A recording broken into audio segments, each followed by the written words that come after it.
मेरी एक समय ये हालत थी, सच्चाई बता रहा हूँ, एक समय मेरी ये हालत थी कि मैं मनाता था कि आज कोचिंग जाते वक्त मेरी स्प्लेंडर का पेट्रोल ना खत्म हो जाए।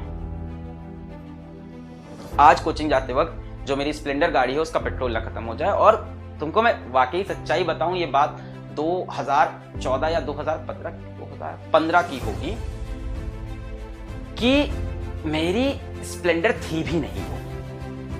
वो मेरे कोचिंग में मेरे पार्टनर की स्प्लेंडर थी। मैं तो ऑटो से जाता था कोचिंग कराने, तो उसने अपनी स्प्लेंडर मेरे को दे रखी थी। उन्होंने आज भी अच्छे उनकी स्प्लेंडर से जाता था और बताता था रास्ते में आज पेट्रोल ना खत्म हो जाए इस गाड़ी में। पढ़ाई करो, मेहनत करो, एक दिशा में लगकर। जीवन में जितनी दिक्कतें हैं, जितनी कठिनाई है, जितना दर्द है, उन सब का सल्यूशन है मेहनत। एकदम धुआंधार मेहनत। अपने को रगड़ दो, एकदम घिस दो अपने आप को, तब वहां पहुंचोगे। और वहां पहुंच के तब आएगा फील। यार मेरी एक समय ये हालत थी, सच्चाई बता रहा हूं, एक समय मेरी ये हालत थी कि मैं मनाता था कि आज कोचिंग जाते वक्त मेरी स्प्लेंडर का पेट्रोल ना खत्म हो जाए। आज कोचिंग जाते वक्त जो मेरी स्प्लेंडर गाड़ी है उसका पेट्रोल ना खत्म हो जाए। और तुमको मैं वाकई सच्चाई बताऊं, ये बात 2014 या 2015 की होगी कि मेरी स्प्लेंडर थी भी नहीं। वो मेरे कोचिंग में मेरे पार्टनर की स्प्लेंडर थी। मैं तो ऑटो से जाता था कोचिंग कराने, तो उसने अपनी स्प्लेंडर मेरे को दे रखी थी। उन्होंने आज भी अच्छे उनकी स्प्लेंडर से जाता था और बताता था रास्ते में आज पेट्रोल ना खत्म हो जाए इस गाड़ी में। प्रॉब्लम सबकी लाइफ में है, बस रगड़ना पड़ेगा, बहुत जम के रगड़ना पड़ेगा, बहुत ही जम के, हल्के वाला नहीं, वरना चमकेगा नहीं। फिर अगर चमकना है, एकदम लास्ट वाला एकदम चमक चाहिए ना लाइफ में, वो फील चाहिए। जो तुम्हारा ड्रीम है, उस ड्रीम को ऐसा ड्रीम बनाओ जो देखने में लगे कि पूरा नहीं हो सकता, और फिर उसके लिए मेहनत करो कि इसको पूरा करना है। अपना ड्रीम जब लोगों को बताओ, लोग तुम पे बिलीव ना करें, लोग तुम्हारा मजाक उड़ा दें, तब तुम सोचो कि तुम अच्छा ड्रीम सोच रहे हो। अगर तुम छोटी मोटी बात कर रहे हो कि ऐसे कर लेंगे, हम भी ऐसे ही थे, सब ऐसे ही होते हैं कि एक नॉर्मल सैलरी मिलेगी, जॉब मिल जाएगी, लाइफ चलेगी, बढ़िया लाइफ होगी, सही होगी। बट मैं पागल बना था, मेरे अंदर बहुत ज्यादा पागल बना। कोचिंग टाइम से, कॉलेज टाइम से, मेरा स्कूल तक नहीं था इतना पागल बना। स्कूल तक मैं ठीक था, मेरा पागल बना चढ़ गया। स्कूल में मेरा 10th के बाद स्टार्ट हुआ थोड़ा पागलपन। मैं पागल बना, तो पागल बना होना बहुत, जब लोग बोले ना पागल हो एकदम, मेरे बोले बहुत कमेंट आते हैं, एक पागल टीचर है कैसे पढ़ाता है। बहुत जरूरी होता है, वो पैशन होता है आपका, एकदम पागल बना होना चाहिए। अब तुम अपना, जब किसी को, मैं जब कोचिंग पढ़ाता था, तुम विश्वास नहीं करोगे, तुम इसके लिए तुमको थोड़ा गूगल करना पड़ेगा और पुरानी चीजें निकालनी पड़ेगी 8-10 साल की। बेटा आप लोग जा सकते हैं, क्लास खत्म हो गई, जो इंटरेस्टेड है वो रुके, बातें कर रहा था।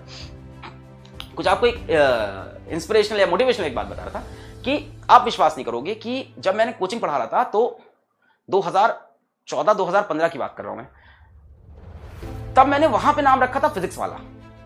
तब वाला में डबल एल नहीं था, फिजिक्स PHYSYCSWALA। और इसका एक फेसबुक पेज है और उसमें मैं तब मीम्स बनाता था। 2015 में मैं मीम बना रहा था। मैं चार्ट पेपर लेके आया, मैं बता रहा हूं, मतलब मैं उस टाइम भी इतना ही पैशनेट था। मैं चार्ट पेपर लेके आया, उसमें मैंने एक लंबी सी बिल्डिंग बनाई और उस बिल्डिंग से एक इंसान को ऊपर से कूदाया, और उस इंसान का नाम था PW। मैंने उस इंसान को PW बनाया और उसको कुदा दिया, और उसके हाथ में दे दिया एक सैमसंग का टैबलेट, क्योंकि उस टाइम मेरे पास सैमसंग का टैबलेट मैंने नया नया खरीदा था। कोचिंग नई ज्वाइन की थी, तो पढ़ाना रहता था, तो सैमसंग का टैबलेट में सब कुछ रहता था, मटेरियल वगैरह। मतलब तब से मैं इस चीज को चेस करा। तब लोग मेरा बहुत मजाक उड़ाते थे, कोचिंग में बहुत लोग मेरा मजाक उड़ाते थे। ये क्या है, फिजिक्स वाला, ऐसा लग रहा है जैसे चाय वाला हो, जैसे सब्जी वाला हो। मेरे ऊपर फर्क नहीं पड़ा, एक केप्ट ऑन वर्किंग इट। ठान लो तो ठान लो कि करेंगे यही, दुनिया हंस रही हंसे, ठान लो तो ठान लो। मैंने तभी ये ठाना था कि इसको मैं बना के रहूंगा। मैं फेसबुक पे पेज बनाया नया नया शौक चला, सबको देखा, मैंने कहा मैं भी बना के हिट हो जाऊंगा पेज बना के। नहीं हिट हुआ भाई, रात रात जग के मैंने चार्ट पेपर पर ड्राइंग बना के, कलर करके वो बिल्डिंग बनाई। मतलब मैंने इस तरह से कई, फिर क्वेश्चंस डालना स्टार्ट किए, फिर मीम डालना स्टार्ट किए, फिर कंपटीशन चलाना स्टार्ट किया फेसबुक पे कि ये जो जीतेगा उसको मैं 100 रुपए दूंगा, उसको मैं सेल्फी स्टिक दूंगा, मैं रिचार्ज कर दूंगा। सब किया, सब रगड़ा। किसी को नहीं दिख रहा था, किसी को नहीं दिख रहा था कि फिजिक्स वाला कौन है, क्या है, किसी को कुछ नहीं पता था उस समय में। पर मैं लगा हुआ था, मैंने गिव अप नहीं किया। वो फेसबुक पेज मेरा फ्लॉप हुआ, यूट्यूब पे चैनल बनाया। 2015 में वीडियो डाले, नहीं चला। 16 में डाले, नहीं चला। 17 में लग गया कि भाई अब तो चला के रहेंगे, एक वीडियो रोज का डालते रहेंगे। एक साल बीतने के बाद मात्र 10,000 सब्सक्राइबर आए थे। एक साल कंटिन्यूअस वीडियो डालने पे 10,000 सब्सक्राइबर मिले थे मुझको। 1 साल कंटिन्यूअस वीडियो डालने पे, और रुपए मिला था 1 साल खत्म होने के बाद 8,000 रुपए यूट्यूब से। पहली जो इनकम आई थी यूट्यूब से एक कंप्लीट साल पढ़ाने के बाद आई थी, शायद 2017 के जैन में शायद पहली रेवेन्यू है मेरी। ये टाइम लगा, पर इस टाइम में मैंने गिव अप नहीं किया। मेरी कोचिंग बहुत बढ़िया चल रही थी। 2015 में तो मैंने बताई हालत की, स्प्लेंडर की ये हाल थी, ठीक है। पर 2015 से आते आते 2017 तक कोचिंग की हालत बहुत बढ़िया हो गई थी, है ना भाई। पढ़ाते पढ़ाते वहां भी सही चल रहा था, सब मैटर अच्छा हो गया था, बढ़िया पैसा कमा रहे थे, अच्छी सैलरी थी, सैलरी कह लो, पार्टनरशिप कह लो, जो भी कह लो, बढ़िया पैसा था मेरे पास। और एकदम जब सब सही चल रहा था ना कोचिंग में, सब मेरा स्टेबल हो गया था, तब मेरे अंदर पागलपना फिर से चढ़ा। मैंने कहा उसको भी छोड़ दिया। मेरे पास कोई दूसरी जॉब नहीं थी, मेरे पास कोई दूसरी जॉब नहीं थी। मतलब मेरे फादर मुझसे कह रहे थे कि तुम मेरे को पहले इंसान ऐसे दिखे हो जो दूसरी नौकरी मिलने से पहले पहली नौकरी छोड़ दिया, ऐसा तो कोई नहीं करता। पर मेरे अंदर पागलपना था, नहीं यार कुछ करके दिखाना है। लगे रहे। अभी भी कुछ हुआ नहीं है, आज भी हालत वही है, पैर अभी भी इधर लटका है, हाथ उधर लटका है। आज लोग फिजिक्स वाला को जाने, बट हाल वही है मेरी लाइफ का, मेरे रूम की हालत वही है आज भी लाइफ में वही स्ट्रगल चल रहा है। आज भी मैं वैसे ही खुद को रगड़ रहा हूं। अभी we have not make it, मैं ये नहीं कह रहा हूं मैंने कर लिया है, मैं बता रहा हूं कि लगा रहा, ठान लिया तो करके रहना है। ये आपको एटीट्यूड लाना पड़ेगा अगर आपको वो सच में चाहिए जो आप सोच रहे हो, सच में अगर वहां पहुंचना है। अगर आप सिर्फ बातें करते हो लोगों के बीच में, दोस्तों के बीच में, परिवार के बीच में, मैं ये करना चाहता हूं, काश ऐसा हो जाता लाइफ में, मजा आ जाता अगर लाइफ ऐसी हो जाती, और उसके लिए आप मेहनत इतनी सी करते हो, सपना इतना बड़ा देखते हो, उसके लिए मेहनत इतनी सी आप कर रहे हो, तब वो नहीं होगा बच्चा। हम में से हर कोई टैलेंटेड है, हम में से हर कोई टैलेंटेड है, घिसना पड़ता है यार, कोई पैदा नहीं होता ना। कहते हैं क्या बोलते हैं, सर आपके पास तो इनबॉर्न टैलेंट है, किसी के पास इनबॉर्न नहीं होता है। इनबॉर्न टैलेंट डेवलप करता है इंसान अपनी सराउंडिंग से, अपनी सोच से, अपने इंटरेस्ट से, अपनी हॉबी से, इन सब से डेवलप करता है। How many of you have a hobby even? शायद आपके पास कोई हॉबी ना हो। मेरे पास हॉबी थी ड्रामेटिक्स एक टाइम पे। अब मेरे पास ड्रामेटिक्स मेरे को नहीं मिलता तो मैं इसी लेक्चर के बीच में अपने ड्रामेटिक्स भी खेल लेता हूं जहां मजा मिलता है।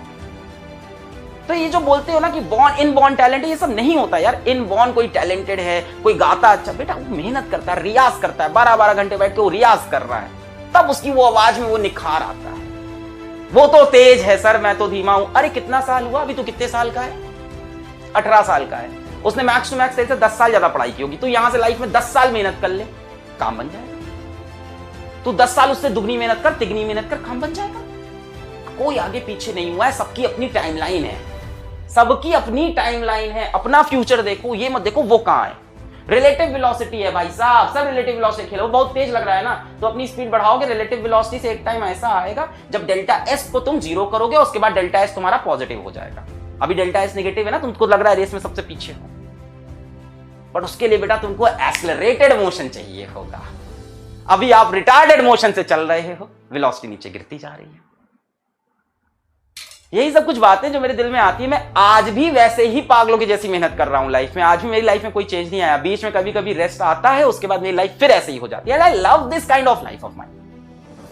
अगर आपके पास लाइफ में समय बच रहा है फालतू की चीजें करने का, फालतू की चीजें सोचने का। मेरा एक टीचर थे, नाम नहीं लेंगे, मतलब वो जो भी थे, पढ़ाते तो बहुत खराब थे, पर उन्होंने एक लाइन बड़ी अच्छी बोली थी कि अलग बेटा जब तुम्हारी जिंदगी में क्या अलग बेटा जब तुम्हारी लाइफ स्मूथ चलने लगे तो समझ जाओ लाइफ में कुछ गलत हो रहा है। क्या तो लाइन, अब बताओ उस टीचर का पढ़ाया वो मुझे कुछ नहीं याद। यही तो होता है यार टीचर। मुझे उस पढ़ाई, उसका केमिस्ट्री पढ़ाया उस बंदे का कुछ नहीं याद है, पर मेरे दिल में आज भी इज्जत है। मैं उनकी लाइन बता रहा हूं, अब नाम बोलूंगा तो गलत हो जाएगा, पहले ही बोल दिया पढ़ाया अच्छा नहीं था। उन्होंने बोला था कि बेटा लाइफ जब स्मूथ चलने लगे तो समझ जाओ लाइफ खराब चल रही है। तो अगर आपकी लाइफ स्मूथ चल रही, सब बढ़िया चल रहा है ना, तो अच्छा नहीं चल रहा है। आप ड्रीम से तो बहुत दूर हो अपने। अगर आपने बचपन में कभी ड्रीम देखा भी था ना कि ये कर दे तो क्या मजा है, आप YouTube देखते हो, आप टीवी देखते हो, आप पेपर में पढ़ते हो, आप मैगजीन देखते हो, आपको लगता है यार ये मैं क्यों नहीं हूं, ये मैं क्यों नहीं हूं। आप उस टाइम देखते हो 5 मिनट के लिए, पर उस 5 मिनट के सिवा आप 23 घंटे 55 मिनट जो कर रहे हो उसकी वजह से आप वो नहीं बन पा रहे। ये तो मुझको ऑनेस्टली बता रहा हूं, कोई शॉर्टकट नहीं है। Smart work is greater than what hard work, और ट्रिक्स बनाएंगे, ये बनेंगे, वो करेंगे। अरे हजारों चीज दुनिया करती है, अंत में सक्सेसफुल घिसने वाला ही होता है जो हार्ड वर्क करता है और उसके अंदर स्मार्टनेस लाता है। सब कुछ एक साथ करता है। स्मार्टनेस लाना भी हार्डवर्क होता है, अपना शेड्यूल अच्छे से डिजाइन करना, उसको फिर फॉलो करना, फिर उस शेड्यूल में रिवीजन का टाइम डालना। स्मार्टनेस का ये मतलब थोड़ी ना है कि कम करो। वो तो आपने देखा होगा ना कि hard work beats talent when talent does not work hard, सुना होगा, बड़ी अच्छी कोट है। ये मेरे मैथ्स के टीचर थे आर.के. उच्चल, इनका नाम ले सकता हूँ, आर.के. गुप्ता सर, ये इनकी शीट के पीछे लिखा हुआ था, मैथ्स की शीट हम लोग सॉल्व करते वहां लिखा था hard work beats talent when talent does not work hard, simple.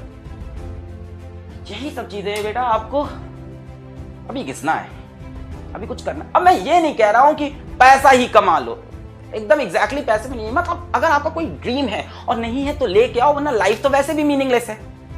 हम सब क्यों पैदा हुए, हमें लाइफ में क्या करना है, हम क्यों जी रहे हैं, हम पैसे क्यों कमाते हैं, वो तो वैसे भी मीनिंगलेस है ना। ये सब तो पूरा एक मोह माया है, डिजिटलाइज मोह माया चल रही है पूरी है, ये सब पूरी डिजिटल दुनिया है, हमको डिजिटल पूरा एकदम मोह माया है।